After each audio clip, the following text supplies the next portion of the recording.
پیارے دوستو، اگر آپ نے اس سیریز کا پہلا پارٹ نہیں دیکھا ہے تو اس کا لنک آپ کو ڈسکرپشن میں مل جائے گا۔ برائے مہربانی اس سیریز کو سمجھنے کے لیے پہلا پارٹ دیکھنا ضروری ہے۔ السلام علیکم، آپ دیکھ رہے ہیں یوٹیوب کا منفرد چینل ہسٹرالوجی اور میں ہوں اسرار احمد۔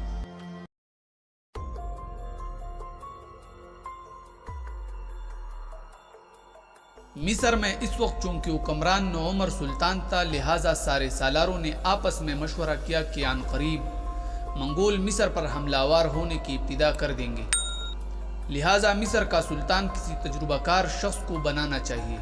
چنانچہ یہ فیصلہ کیا گیا کہ ملک مظفر، جو ایک طرح سے سلطان کا شریک کار اور مددگار تھا، اسی مصر کا سلطان بنا دیا گیا اور بیبرس کو مصر کے سارے لشکروں کا سپاسالار بنا دیا گیا۔ دوسری طرف منگول عراق اور شام کو پامال کرتے ہوئے فلسطین میں نمودار ہوئے اور سوچ رہے تھے کہ اب مصر پر حملہ کر دے، مگر فلسطین اور مصر کے درمیان صحرائے سینا نام کا ایک چھوٹا سا ریگستانی ٹکڑا حائل تھا۔ منگولوں کی اس الغار کو روکنے کے لیے اب مصر کا نیا سلطان ملک مظفر اور سپاسالار بیبرس دونوں مل کر اپنے لشکر کی تعداد بڑھانے کے ساتھ ساتھ ان کی تربیت کا کام بھی سر انجام دینے لگے تھے۔ آخر کار فلسطین میں قدم جمانے کے بعد ہلاکو خان نے مصر پر قبضہ کرنے کا فیصلہ کر لیا۔ اس نے مصر کے سلطان کے نام ایک خط لکھا جس کا مضمون یہ تھا: یہ اس کا فرمان ہے جو سارے دنیا کا آقا ہے، اپنے شہر پناہی منحمد کر دو، اطاعت قبول کر لو، اور اگر تم نے یہ بات نہ مانی تو پھر تم کو جو کچھ پیش آئے گا وہ بلند و بالا اور جاودانی آسمان کے علاوہ کوئی نہیں جانتا۔ ہلاکو خان کا یہ خط لے کر اس کی سفیر مصر میں داخل ہوئے، کیونکہ ابھی تک کسی مسلمان حکمران نے ان کی اکڑی ہوئی گردن میں خم نہیں ڈالا تھا، لہٰذا وہ بڑے اکڑ کر چل رہے تھے۔ ان کا رویہ انتہائی درجے کا گستاخانہ تھا، اور جب انہیں مصر کے سلطان ملک مظفر کے سامنے پیش کیا گیا تو انہوں نے ادب شاہی کا لحاظ کیے بغیر ہلاکو خان کا خط سلطان کے سامنے پھینک دیا۔ اس موقع پر سلطان نے کسی قسم کی رد عمل کا اظہار نہیں کیا، یعنی صبر سے کام لیا۔ سلطان نے خط پڑھا اور اپنے بہت سے سالاروں سے مشورہ کیا کہ اس موقع پر کیا کرنا چاہیے۔ اکثر سالاروں کی رائے یہ تھی کہ منگولوں کی غیر مشروط اطاعت قبول کر لینی چاہیے۔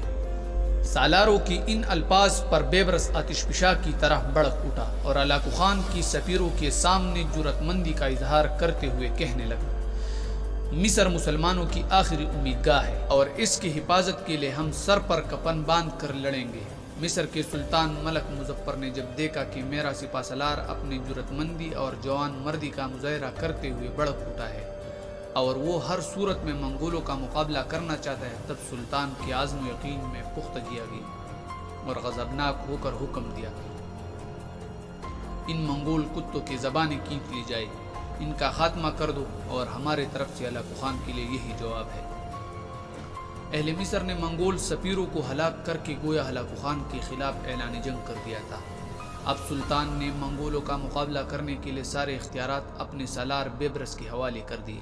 منگولوں کی طاقت اور قوت کے افسانے سن کر بیبرس اکثر قہقہے لگایا کرتا تھا اور کہتا تھا کہ وقت آنے دو، ہم ان مغرور وحشی منگولوں کو بتا دیں گے کہ صرف وہی لڑنا نہیں جانتے، دنیا میں کچھ ایسے لوگ بھی ہیں جو ان کا پنجہ موڑ سکتے ہیں۔